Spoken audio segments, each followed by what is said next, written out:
Como viver nesse mundo, por Jiddu Krishnamurti. Estamos perguntando o que pode fazer um indivíduo vivendo como ente humano no mundo e em si mesmo, sendo ao mesmo tempo violento e brando, cheio de antagonismos e ódio, ou com ocasionais explosões de alegria. O que pode fazer um indivíduo para operar uma revolução em si próprio? Isso exige atenção. Assim, em primeiro lugar, vós e eu devemos conhecer-nos completamente, para que não haja cantos ocultos, recessos desconhecidos na mente. Isso pode fazer-se, passo a passo, pela análise, pelo exame, pelo desvelar cada camada da consciência. E requer tempo, pois, se sinto raiva, ciúme, inveja, para compreender o porquê, o motivo disso, para desdobrar este vasto e complexo eu, preciso de tempo. Ou podemos fazê-lo de outra maneira completamente diferente. E o eu é uma entidade tão complexa e profunda, a mover-se, a viver, a lutar, a querer e a rejeitar, que tenho de observar cada um dos seus movimentos, a fim de compreendê-lo. Faço isso ou faço o que em geral se faz. Isso é, identifico-me com uma coisa maior, a nação, o Estado, a família, uma ideia, tal a do Salvador, do Buda, do Cristo. Identifico-me com essa coisa que é uma projeção de mim mesmo, uma ideia do que desejo ser ou deveria ser. E isso implica ajustamento a esse padrão e, portanto, mais luta. É o que o homem vem fazendo há gerações e gerações. Isso é, penetrando em si mesmo pela introspecção e a análise, ou identificando-se com alguma coisa, ou vivendo num estado de total negação, esperando que algo ocorra. Tudo isso o homem tem feito, e mesmo coisas mais complexas, e recorrido a drogas. Não é só o mundo moderno que está tomado de drogas, pois isso já se fazia na China há 3 ou 4 mil anos, e também na Índia, e sempre para fugir à monotonia da vida, ao terrível tédio e sem significação da existência. Frequentar assiduamente um escritório, ter relações sexuais, ter filhos e viver numa batalha constante consigo mesmo. O homem sempre necessitou de um meio de fuga. O campo de futebol, a igreja, qualquer espécie de fuga. Todas as fugas são iguais. Assim, se não é esse o caminho certo, uma vez que supõe o tempo e o semear dos germes da violência e do antagonismo, se realmente compreendeis e vedes que não é esse o caminho certo, abandoná-lo-eis de todo. É como um homem desejar ir para o sul e tomar um caminho que o leva ao norte. Subitamente, descobre que não está seguindo o rumo certo e volta as costas para o norte.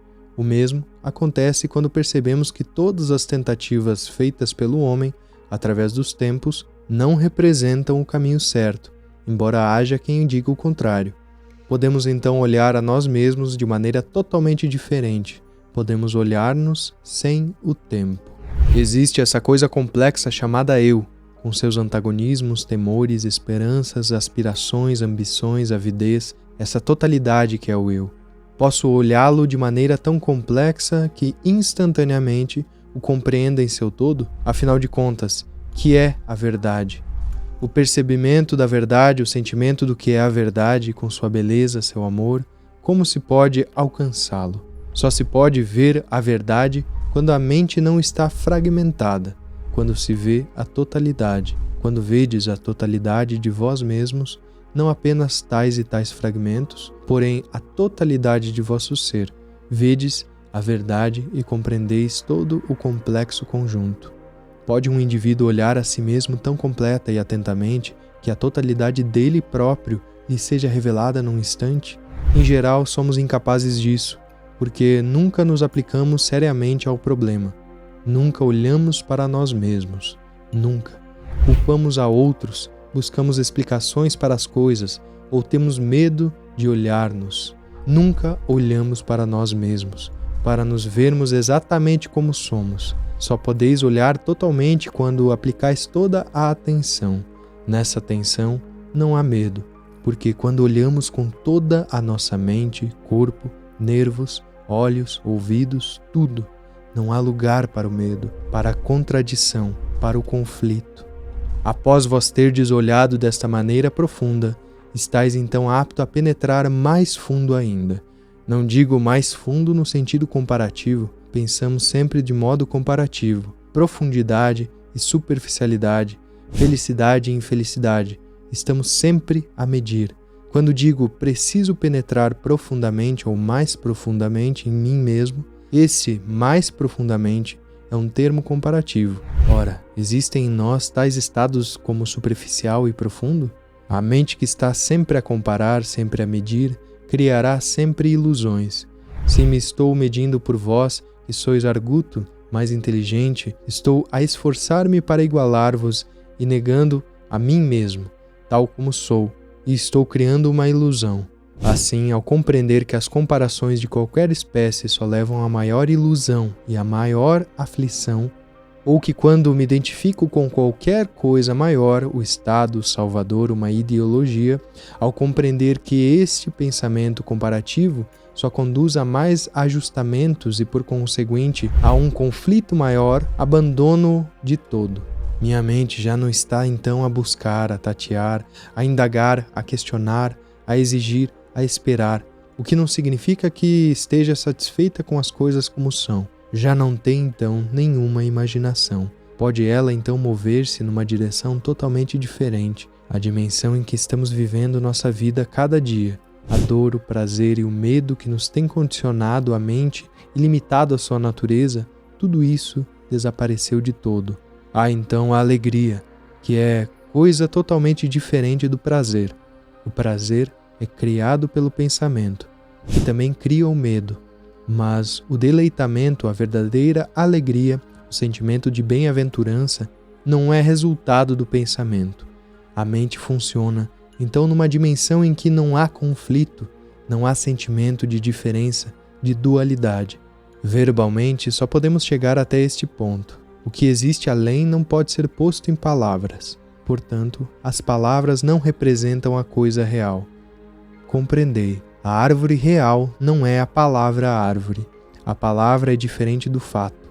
Até este ponto, pôde-se descrever, explicar, mas as palavras ou as explicações não podem abrir a porta.